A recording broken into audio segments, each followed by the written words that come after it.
everybody. Happy Monday. It's Monday, and we actually have some pretty interesting stories to go over today.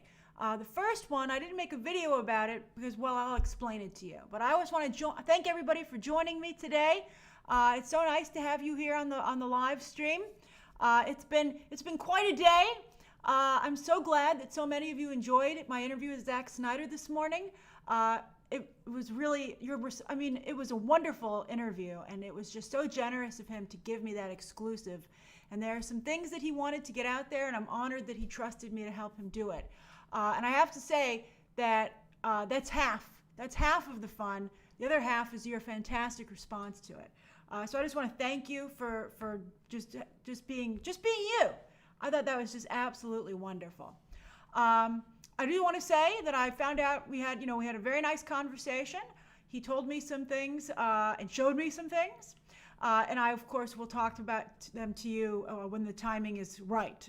Thanks, Jose Bragaroli. I always say hi to new members. So there are a couple other things coming. And I just would tell you that you definitely want to tune into his panel at JusticeCon on Saturday at 5:30 p.m. Eastern Standard Time. You're not going to want to miss that. It's small. The stuff at JusticeCon is small but unmissable. You don't want to miss it. I'm just trying to manage your expectations.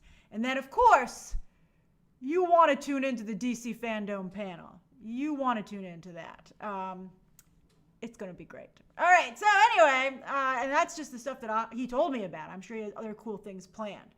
So, yeah. So thank you, everybody. Hey, William F. Awuka Jr., thank you for joining. Thank you again. You guys were just absolutely wonderful. Will I be covering JusticeCon, Kyle? Hey, Asia, thanks for joining.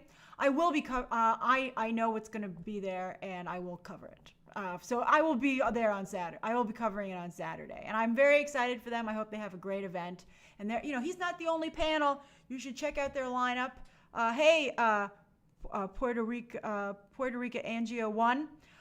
You should check out the lineup. They have a lot of people who are going to be appearing for 2 days, Saturday and Sunday. So it's a really nice it's a nice lineup, and I think you definitely would want to check some of that stuff out. But you definitely don't want to miss his panel. I don't want to give anything away. You're going to want to definitely be there. You're definitely going to want to be there. All right, so thank you so much for joining me today. These are my live streams. They are a couple of times a week. Anyone can watch. Hey, Tech Fang G. Anyone can watch, but only members may comment. I appreciate everyone who can be a member. If you can't be a member, hey, Claudio, thank you for joining. I totally understand if you can't be a member. I know it's difficult times, particularly right now for people. But if you can, it's fun to talk to you. I get to know you better. And then also, it does help me out. So thank you, Stacy's Grape Soda. That's great. It does help me, especially during this time. The audio's kind of low. I'll turn it up a little bit, but it shouldn't be low. Hopefully that's a little bit better. So we have some great stories to talk about today. And then, of course, at the end of the stream, you can ask me anything you'd like for the final 10 minutes. That's the way it always works with these.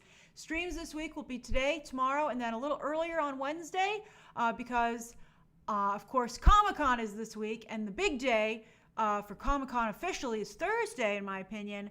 But then on Saturday, of course, is JusticeCon.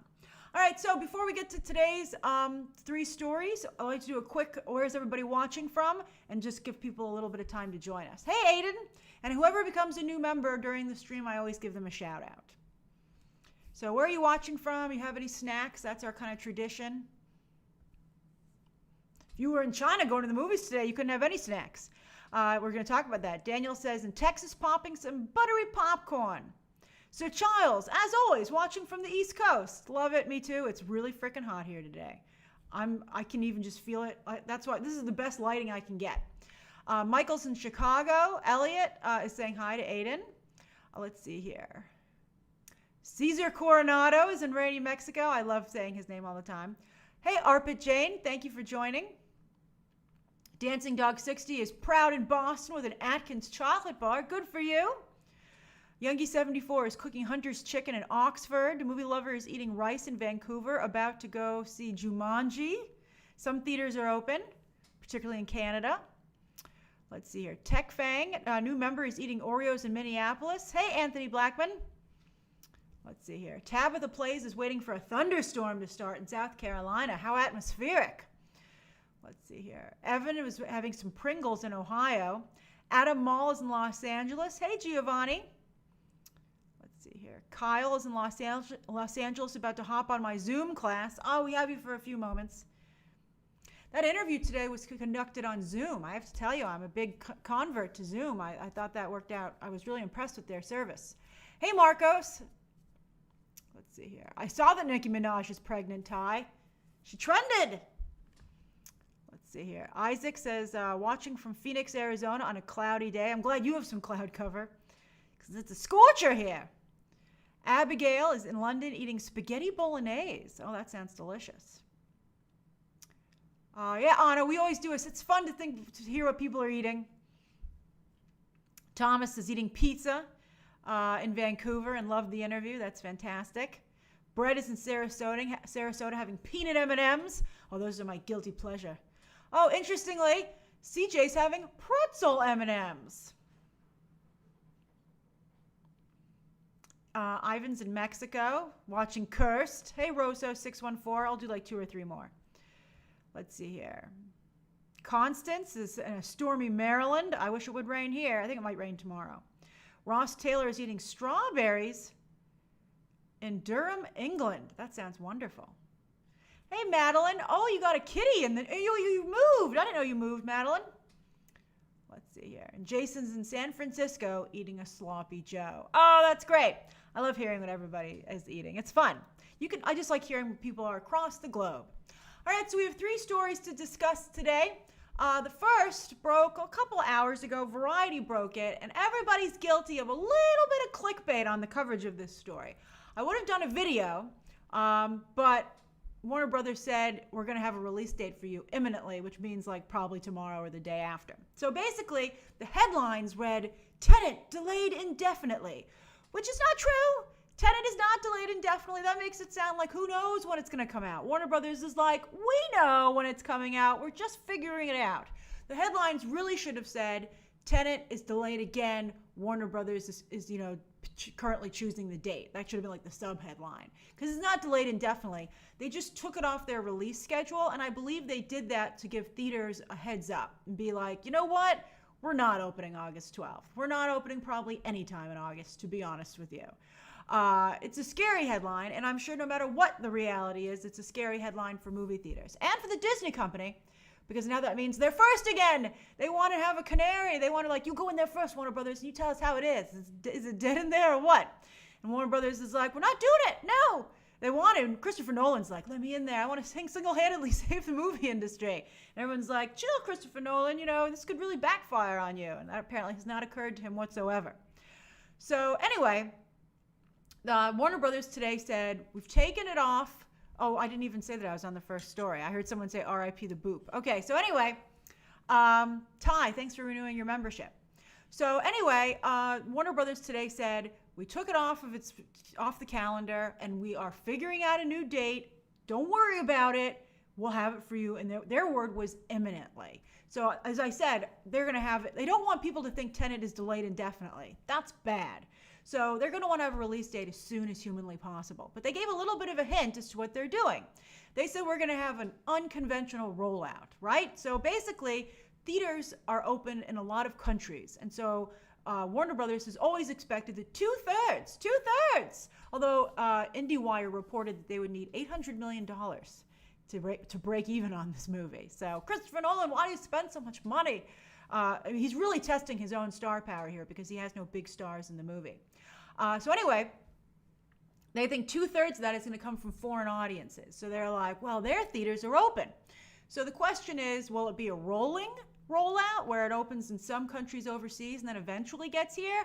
I think that would be a big mistake, because isn't Tenet going to have like a twist ending because it's Christopher Nolan?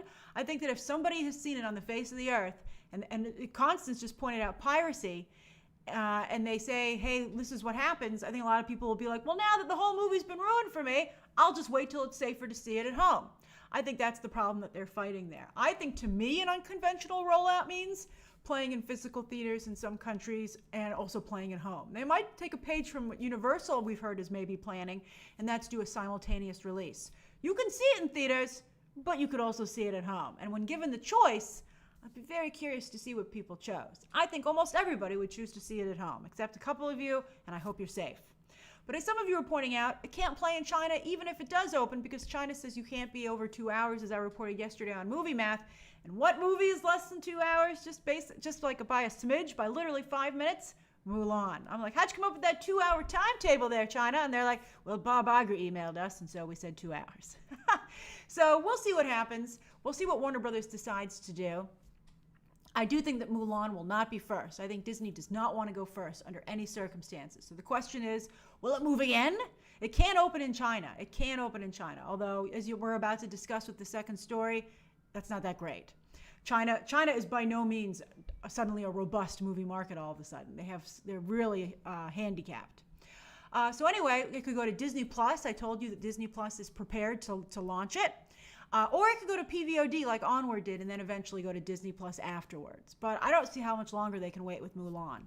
We'll see what happens with New Mutants on Thursday, as I also said yesterday, and I predicted that we might get that dropped to digital or PVOD or Disney Plus. I think that with Tenet moving, August is probably done. I think August is probably done in terms of theatrical releases. I wonder what poor Bill and Ted 3 is going to do. I think they have a real problem here. I don't know what's going to happen in September. I don't know what's going to happen in October. As we've been saying, every movie that booked it to 2021 might have had the right idea all along. I think it's not to say that movie theaters can't slowly reopen, but I don't think anyone's going to be making a lot of money, especially probably this year. So it's a problem. It's a problem.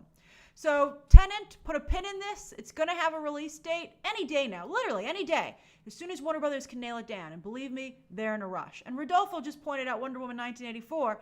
Yeah, Wonder Woman 1984, this is a problem. I don't know how long they can wait on that movie either, especially since they released the children's adaptations, which, as some of you have told me, gave away the whole movie, which I think is insane. But, unfortunately, it seems once you have merchandise and those kind of tie-ins going along, you can't stop them. I mean, I know a lot about how Wonder Woman goes and ends, and I've been very careful not to share it because, you don't want to ruin the movie for people. So I don't know. And also, Wonder Woman is going to be so far from all its merchandise. For instance, Godzilla vs. Kong merchandise started hitting this weekend or being teased this weekend, and that movie's now like a year away. I think it's nuts that they don't have this stuff lined up and that toys can't be put on hold. I think it's not good for the toy company either, the toy companies, because they're like, who's going to buy our toys? You can't get to the toy store, and there's no movie to help push it.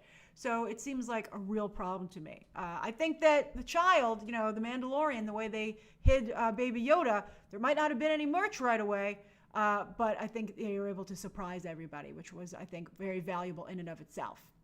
All right, so let me ask, if Tenet is playing in theaters and your theater is, let's say, open, if you had the choice, would you see, if they released it simultaneously, would you watch Tenet in a movie theater or would you stream it at home?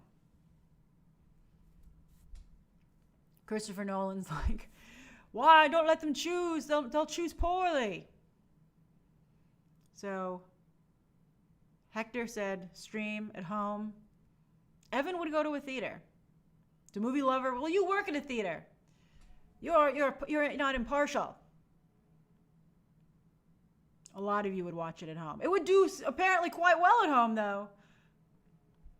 Also, I think, again, as I said, this movie has no big stars in it. And I think that's also going to hamper it. I think Inception did incredibly well, but that's because it starred Mr. Leonardo DiCaprio. Hey, Ahodikin, thank you for joining. Let's see, who said they'd wear a mask for it? Evan again, I'm wearing a mask, I'm doing it. Some countries are safer than it is here, obviously. Paola says, I'd watch it at home. I'm not going to the theaters until there is a vaccine and you can go without a mask so I can enjoy popcorn and a soda. Yeah. That's the thing, You're seeing so many horror stories now about how someone's like, someone in their family got it and thought they just had like a cold or strep throat. And then they gave it to their family members and seriously injured, in some cases killed some of them. So nobody wants their movie to be the movie that killed anybody. That's really bad. Tech Noir Video says I'd see it in IMAX or iMask. That's pretty clever. Thanks, Ethan, for joining. Let's see here. Some of you would go to theaters though, but I think obviously the vast majority of you would prefer to watch it at home. And I know that most people that I know would also want to watch it at home. I don't think movie theaters are going to go out of business. By the way, I should have done this. CMX movie theaters sent me an email and they were like, please go to NATO, the National Association of Theater Owners website, and you can fill out a form that will automatically send your support for a bill to give financial aid to movie theaters in this country, just like I reported that the UK did for their performing arts theaters, both movie theaters and performing arts. And I did that. I signed it, and I was like, yes, give them support. I don't think movie theaters will go away. I saw somebody point out online that, after the Spanish flu, that lasted for 3 years. Can you believe it? I hope this doesn't last for 3 years. Oh my God. But after the Spanish flu, what came then? The Roaring 20s. I thought that was a fabulous observation because everybody was like, I'm sick and tired of being at home, boy. And everyone just partied for a decade. So wouldn't that be interesting that, I think after this, everyone will want to go out. Everyone will want to go out. Red, I'll try and retweet that link after the stream. Thank you. But yeah, I think that's, everything will be fine. Everything will be fine. Don't worry about it, guys. Eventually we'll all just run out and have a great time and be like, I'm never staying at home again. But, sacrifice the time now. And then Alex says, then the depression came. Damn it, Alex. We don't want to talk about that part of history. We're doing both. We're doing the depression and the influenza, the pandemic at the same time. Then we'll just have the good stuff. All right, so let's get the Roaring 2020s. That's right. That's right, Joseph. I like that. All right, so that's the first story of the day. Now, the second story of the day is that China today, just today, today's the day, China reopened some of its movie theaters. It reopened the theaters that are in low-risk territories. And China has 3 categories, low, medium, and high. So that just goes to show you how few theaters are in the low risk. But if you want to be even more clear as to who's in the low risk categories, Wanda Group, which is a very big company, as I'm sure some of you know. Hey, Sam, thanks for joining. I don't do the boops in this setup. I'm trying to have a more professional veneer. The boops were fun coronavirus stuff. I used to do a boop when we went to a different story. All right, so anyway, back to the movie theaters. Wanda Group owns part of AMC movie theaters. They're a very big company, big entertainment company in China. And they have 600 multiplexes within China. And they only opened 43 today. 43 out of 600. So you can see China is far from open. So, though, here's the problem. But anyway, Hollywood's quick to get in there. A lot of movies didn't get to open in China, of course, as we all know, because of the pandemic. So they're all rushing in there now to get a release date. So at least, these theaters that are opening in China have some, relatively new material, although piracy is pretty rampant in China. So most people have probably seen it. So anyway, China, the movie theaters are not great shape, which is why Wanda Group, WandaVision. I got WandaVision on the brain. I'd be like, hey, Wanda Group in China, do you know you're named after the Scarlet Witch? And they're like, we were named this first. Or were they? Because, of course, Wanda Maximoff has been around for quite some time. All right, so anyway, in China, in the theaters, they can first off have absolutely no concessions. They can't sell concessions, and I think that's fantastic. I wish they would do something like that here in the United States and just upcharge on the ticket. So basically, China said, we don't want you taking your mask off at any time if you want to watch a movie. And you know how we make sure that happens? No food. So when you go to see the movies in China right now, you can't have any food. It's illegal to sell it to you. Now, I still think people in the dark are going to take their mask off. You've already seen it at Disney World. People go on the rides. They take their masks off, unfortunately, during the ride, some of them. Disney says, ha, no photo for you. But, I think I think locals are mostly going to the park right now, and they don't care if they get their ride photo. They just don't apparently want to wear the mask. In fact, Disney World had to put an even stricter law in place that says if you are eating, you can't walk around with your food because then you have your mask off. You have to eat stationary. You have to go off to the side, enjoy your food, and then you can walk around. But if you're mobile, you must have a mask on. So you're seeing kind of a similar situation emerge in the theme parks. So, but I still think people are going to take their mask off unless like an usher goes around. Although it's very dangerous here in the United States. I always feel bad, and people have said this about people at Walmart for having to enforce mask rules there. And Walmart, by the way, did start today their policy if you have to have a mask on if you're shopping in any of their stores. But I don't think regular employees should have to enforce measures that are really something that security should do. I think that they should have security at the front of Walmart, and I think they need to have security again at movie theaters. Some usher is not going to go, I mean, they can't even tell you to turn your phone off for fear of being shot. Sometimes other customers get in trouble for telling someone to turn their phone off. I don't think anyone's going to be like, can you put your mask back on? So it's still, it's in progress. It's a work in progress.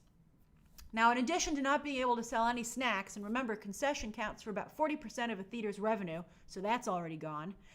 China has also stipulated that only 30% capacity at the theater can be used, and then even more than that, they can only show 50% of their usual number of screenings.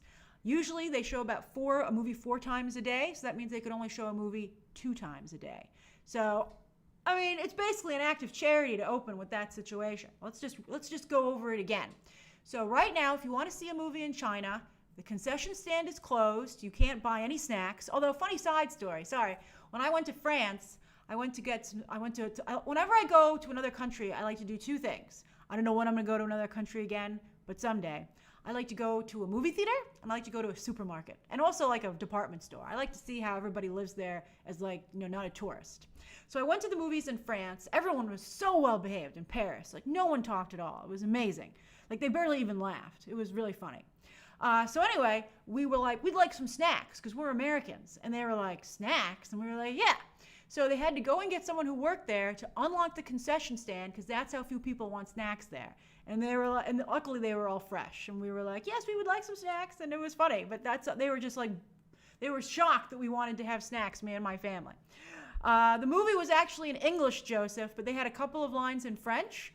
And they didn't subtitle them because it was playing in France, and so we had no idea what they were saying, and everybody in the theater laughed because they were like, oh, it's so funny, and we were like, damn it. All right, so anyway, it was fun. So I don't know do you guys eat snacks in your movie theaters? Let me ask you that. Bye, Kyle.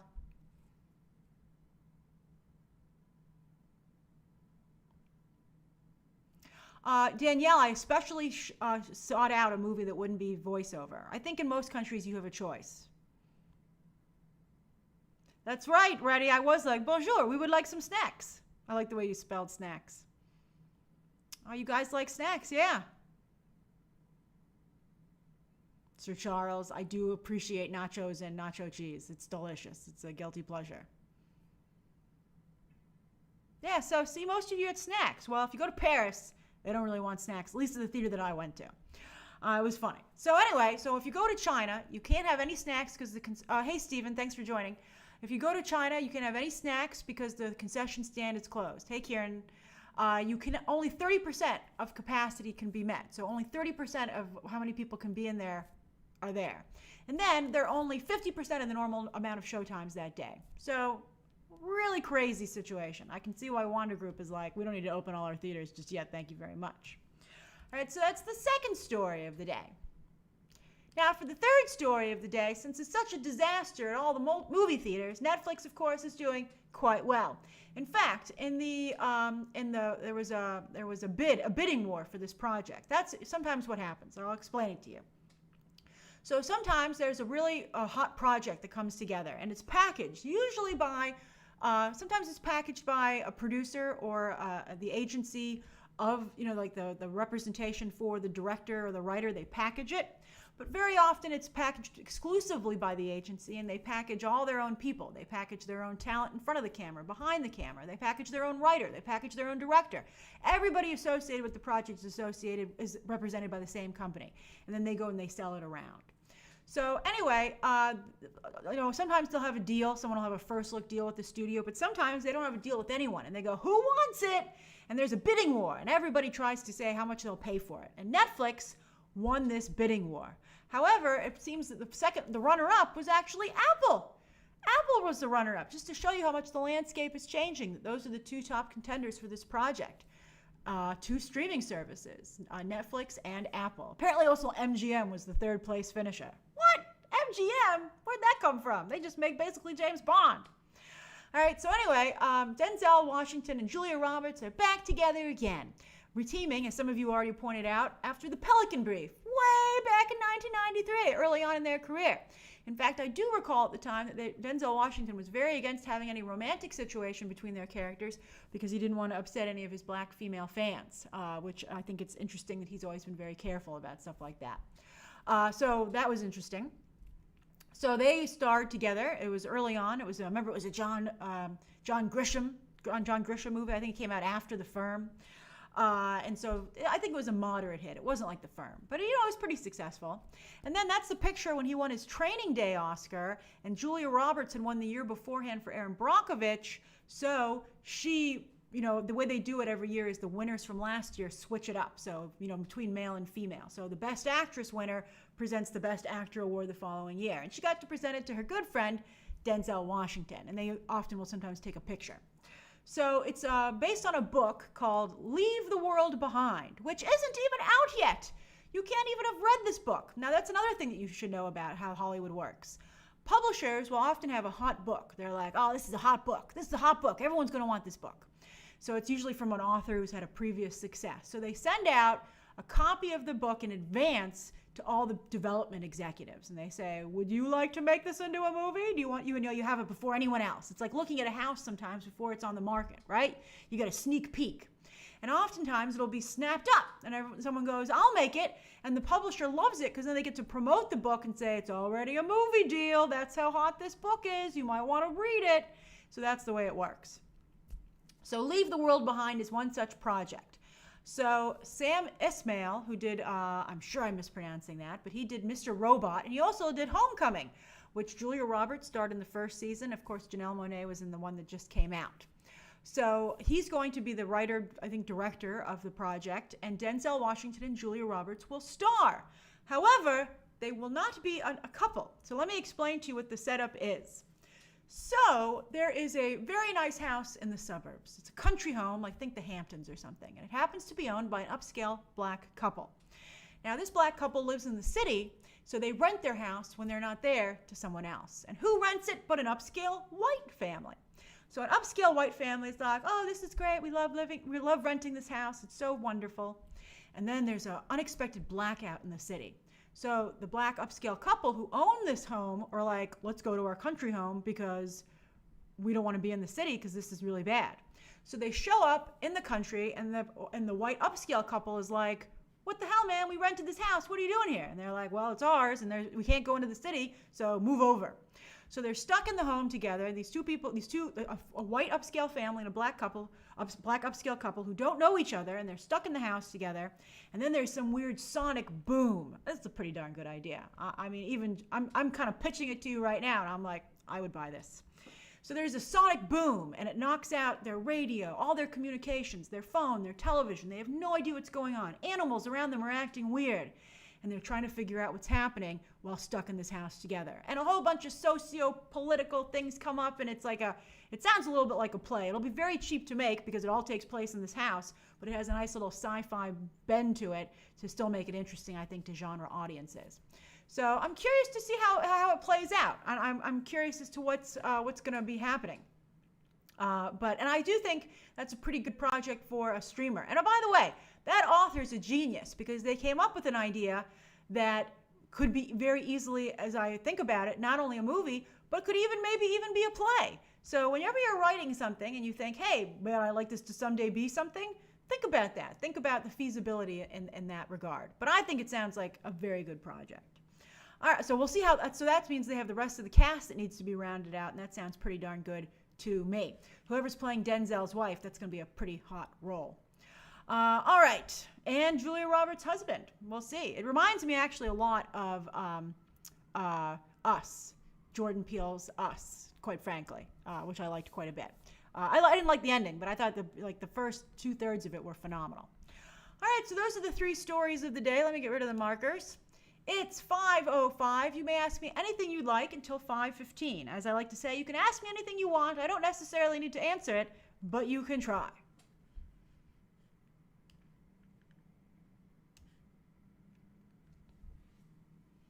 It's so hot.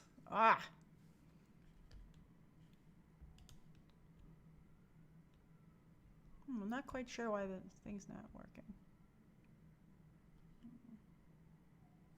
All right, so I think you guys aren't quite caught up yet. Let's see here. Let me reboot this. I think it's a little bit behind.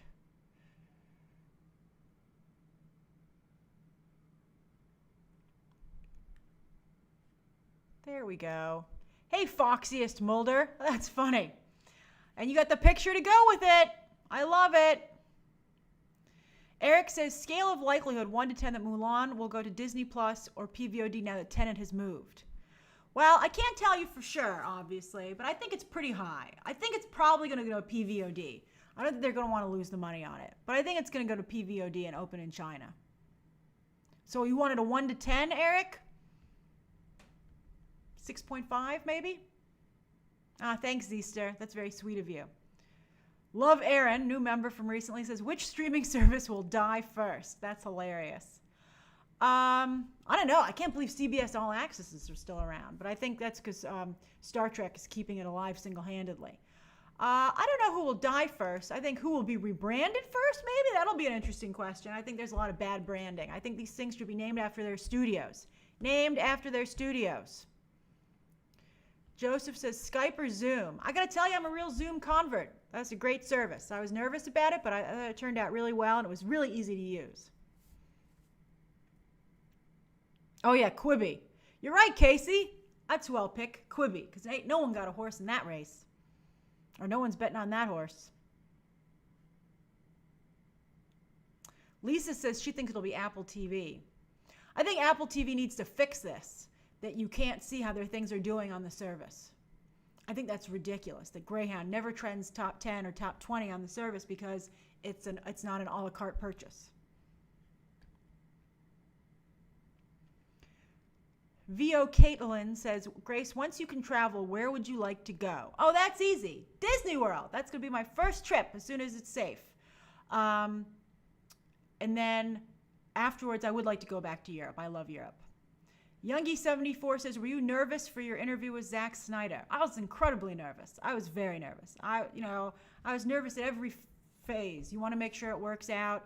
You want to make sure that everybody's happy with it, that he's happy with it. And I was also nervous it wouldn't record because I was using a new program.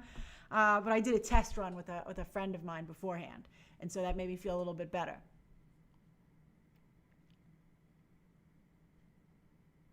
I've never been to Dollywood, Ty. That's a very interesting question.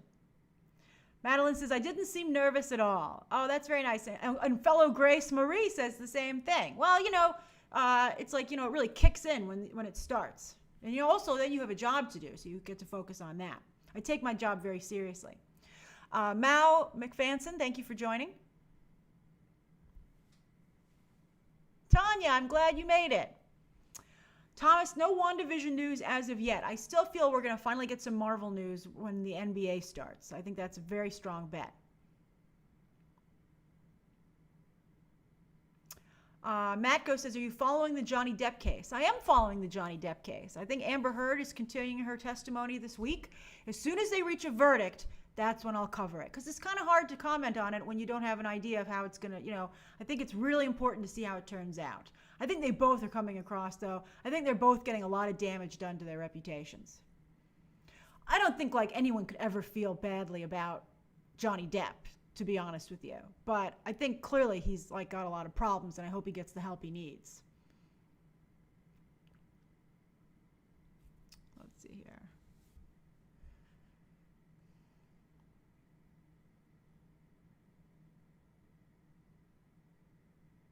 Hey, Joseph. I'm so glad you liked the interview.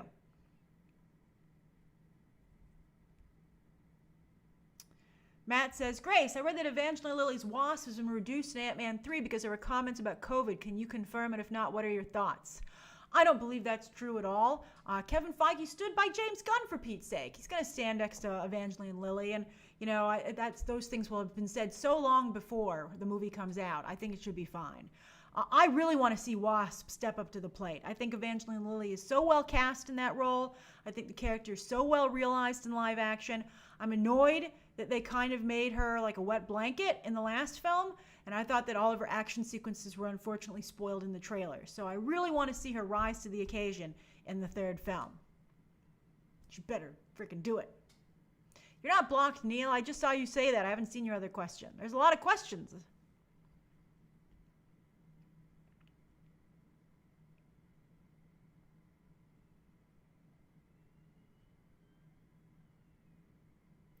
Marco says, I said at the beginning of this review, I had a lovely time talking to Zack Snyder, and he told me some stuff that's not in the interview, and he showed me some stuff that's not in the interview, and we, as I said at the beginning, we will discuss it as soon as it's appropriate.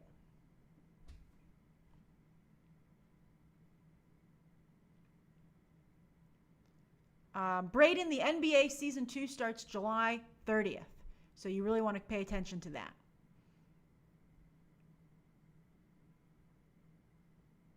Oh, Richard, Harley Quinn on HBO Max August 1st? Excellent. Excellent. Everyone should watch that show. It's brilliant.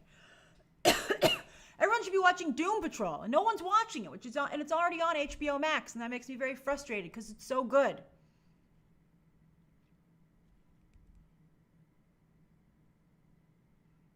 Yeah, Ross, I can't pour this tea just yet, but I will certainly pour it for you when I can.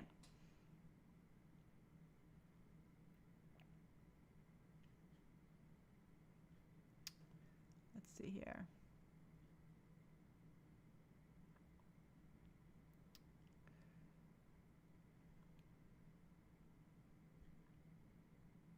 I'm glad some of you are watching Doom Patrol.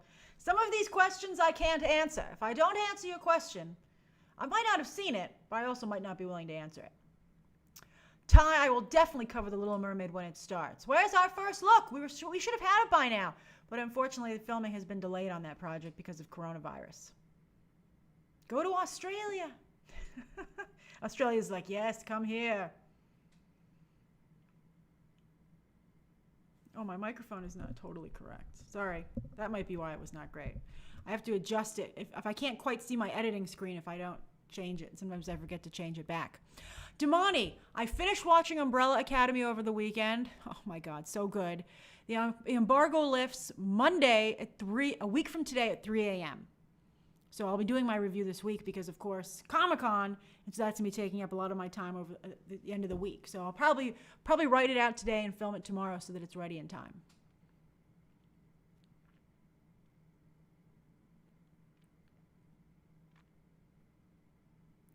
I did see, Lloyd, the first look at Godzilla vs. Kong. It was quite spectacular.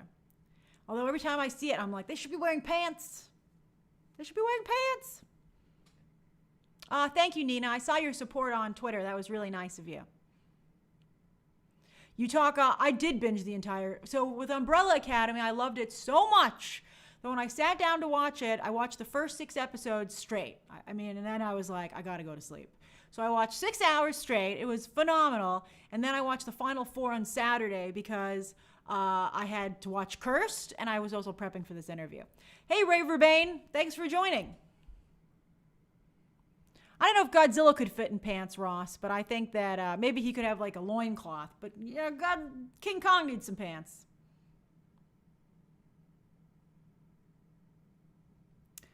Sanders says, what do you think that Fantastic Beasts news will drop? I'm not sure.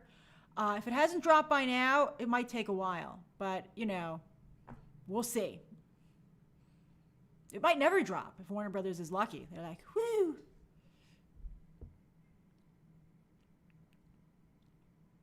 Sir Charles, I'm just not wearing my glasses today. I usually wear my contacts. Sometimes it's a glasses day. They're hard, though, because they reflect the lights.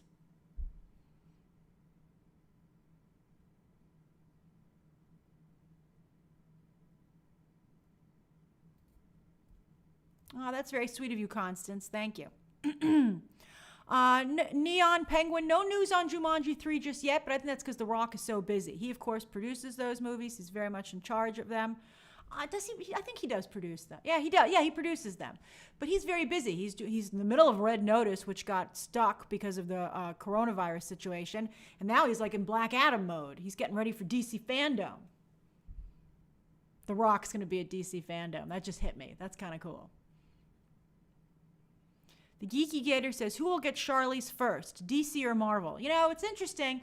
Somebody sent me an interview that she did like a couple of months ago when Long Shot came out with Seth Rogen.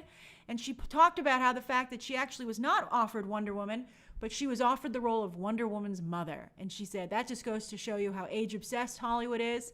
And she didn't want to be Wonder Woman's mother. She wanted to be the action hero herself, and so she produces these other films.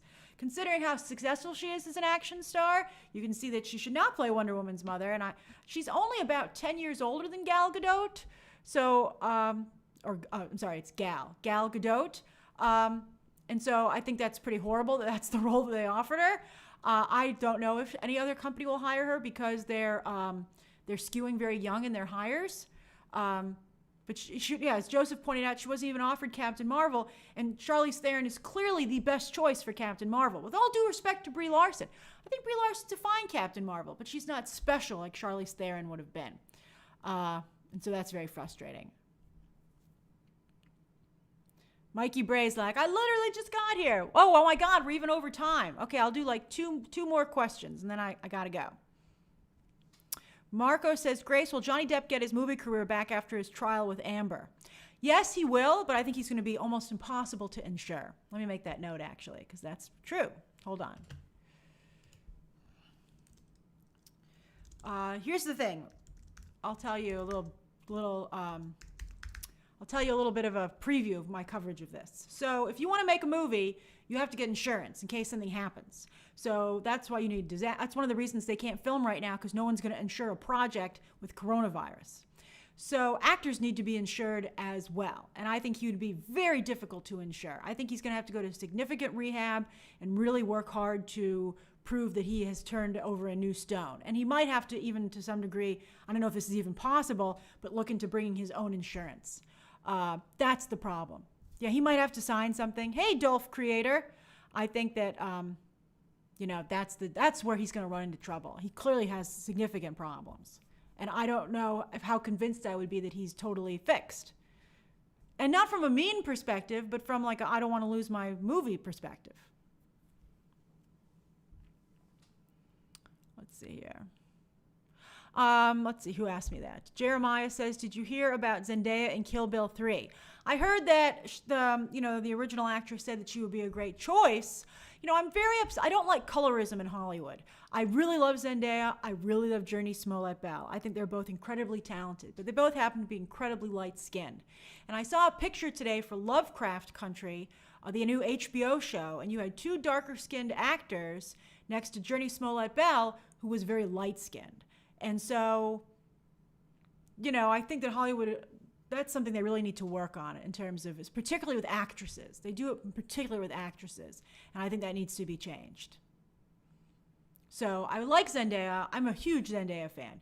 You can't be a big, I'm sure there are actually, like you could be like a Zendaya stan, but when it comes to like normal levels of fandom, I am certainly a huge fan of Zendaya.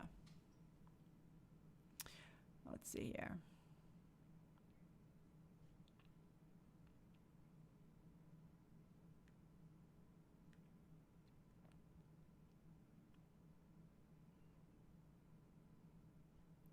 David, I don't know who should play Harriet Tubman Demon Slayer. David wrote Harriet Tubman Demon Slayer. It's a comic book that he has. You got a lot of unexpected publicity from Kanye over the weekend. I don't know. I hope your project, I hope you're getting it in front of the right people. All right, so I'll do one more and then I must go. Oh, Ivan, I like your comment. Thoughts on Zac Efron as Wolverine? He kind of does look like Wolverine. I think it's not a bad idea. He also looks a little like Hugh Jackman, so I don't think it's a huge change. But he's so changed himself physically in terms of like his girth. He just seems like a wider, bigger person. And I think he's not really tall. So I think he's actually a very good choice for Wolverine. And I would actually be very interested in him. I think he'd be like a pretty good choice. All right, everybody, thank you so much for joining me today for the live stream. Thank you, everybody who became a member today and everyone who is a member. We'll be live streaming tomorrow around the same time. It's usually around 4-ish, and check Twitter. Members get a notification, and I always tweet out when it is on Twitter as well. All right, everybody, have a great day, and thank you so much for your fantastic response. I really appreciate it, and I'm sure Zach does as well. All right, bye. Bye, everybody.